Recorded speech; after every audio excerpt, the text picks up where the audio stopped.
Alright, the first video in our series of 3D Printing 101 is the Ender 3. Now, you'll say, okay, well, not everybody has an Ender 3. Most people do.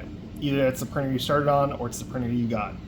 And you own an Ender 3 for one of three reasons. Either A, it got gifted to you, B, you got a really good deal on it from Micro Center or Amazon or whoever sold it, or you're a masochist and you hate yourself. Because a stock Ender 3, not a V3, not any of that, you're gonna hate yourself at some point. You're gonna be ready to chuck this off a cliff or go Office Space on it. But when it prints well, it prints really well. Now, if I was to go back and, because I bought this about 3 years ago, this is an Ender 3 Pro that I modified. Would I buy an Ender 3 today? No, absolutely not. It is, in its day for what it did, it made sense. It really brought a sub $200, sub $300 printer that worked really well to the masses. And I wouldn't say there's corners cut with it, but there's definitely a lot of kind of made cheaply as possible. You know, it's very mechanical in how it works. It's not, you know, people like to make it out to be, oh, it's complex, oh, it's so hard to understand, you know. And you get a lot of these people who basically have no mechanical understanding of how a printer works, how to work on it. Just, you know, they buy them and then they just don't know what to do with them. Well, I want to demystify that and talk about it. Now, granted, we're not going to talk about this right now because this is a Sonic Pad. We'll get to later videos on that. And we'll get to later videos kind of what modifications I would say you need to do for an Ender 3. But even on a stock Ender 3, you can get fantastic prints. And I get people, you know, you see people online all the time, oh, you can't get good prints with an Ender 3. You can't get good prints, blah, blah, blah, blah, blah. You can get, now this is ABS. I have vapor smoothed a little bit, but it looks fantastic. And this is one I just printed yesterday. And if you look at this, you almost can't see the layer lines on it. This is on an Ender 3 with pretty much just a direct drive sprite, a Sprite extruder on it. But you'll say, oh, well, you know, that's with that extruder, that's with running clipper, that's with auto bed leveling, which is what that is right there. Well, let me show you. There's a lot you can do with a bone stock Ender 3. So for all the naysayers that say you need to modify an Ender 3 to get good prints, I want to show you this. This piece of plastic that's for airsoft. This was on a stock Ender 3 with the only modification being a glass bed. That was the only modification at that time I had with this. And if you look at it, granted it's a little buggered up just from I took supports off and didn't have them dialed in, but it printed beautifully. And that's just with eSun PLA Pro. It looks fantastic. You really can't see any layer lines barely. And like I said, that is with a stock Ender 3 extruder, which is not on here, but a stock Ender 3 extruder with a Bowden tube, with one Z screw, and the only modification being a glass bed.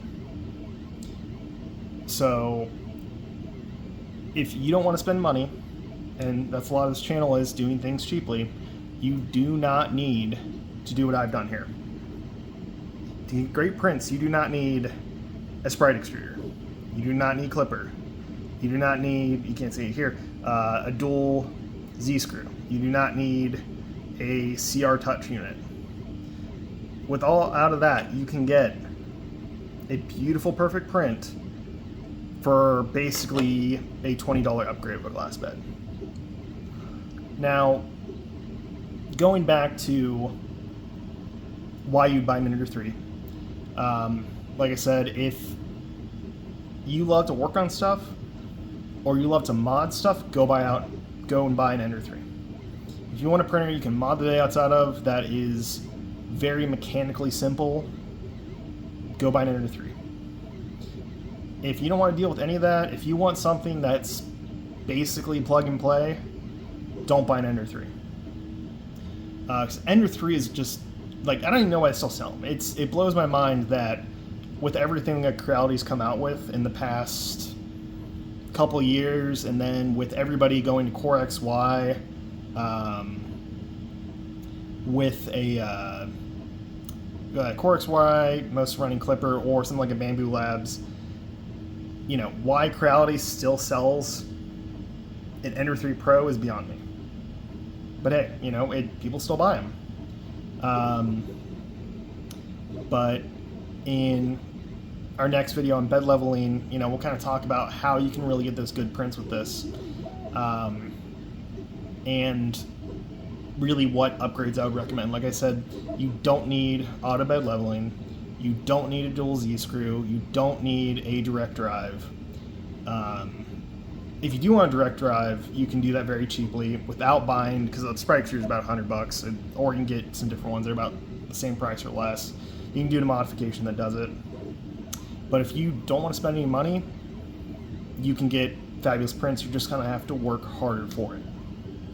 I don't know. I feel like the Ender 3 is kind of like, I don't know, if you're like me, born in the early 90s, and you grew up reading Popular Mechanics, there was always a ad in the back of those for the Valentine one, which was a radar detector. I think they like started selling them in the 90s. I forget when it was, and they still sell them. I think they sell it's like the V1, V2, or whatever. And yeah, they work. You know, they're still, I mean, they're expensive. You know, $500, $700. But it's one of those things where comparing that radar detector, if you know what that is, if you ever looked up, go look at the Valentine one. The guy who sells it, super weird looking dude.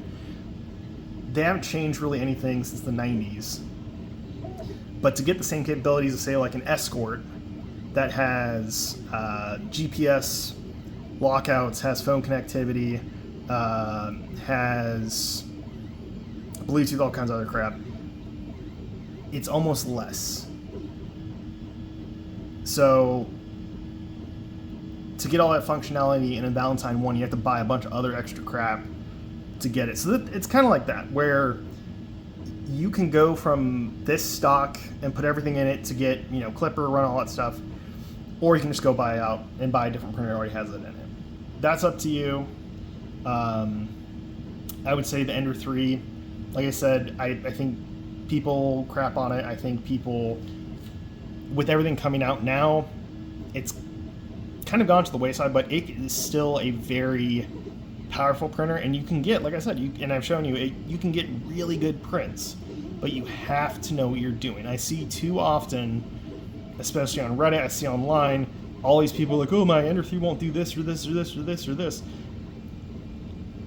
It's too many people that they want something that's going to work out of the box, or they just don't have any patience to fix something. If you go and you know, take the time, which, like I said too, also that's another thing, is if you want to learn, get an Ender 3, and that's kind of what I kind of compare it to stick welding to like MIG welding. It's like, yeah, you can go do MIG or whatever, but like if you get really good at stick welding, you're gonna understand so much more information about it, because every printer you're still gonna have to understand material. You're still gonna have to understand bed leveling. Even with auto touch, you still have to bed level with it. So you can take a lot of what you've learned from an Ender 3 and take that to, let's say you get a Core XY printer. You get something else like that. So if you have an Ender 3 and you're frustrated by it, you know what? I'm going to walk you through how to get those perfect prints without pulling your hair out, without thinking it's some other issue, and kind of, you know, walking you through that. Next video, I think we're going to go ahead and talk about bed leveling, because I think that is the most important and number one overlooked thing in your printer. Because without that, none of this matters. None of any of this matters in here. if you don't have a level bed. So join me next time in the next video to kind of talk about what you need to do to get bed leveling.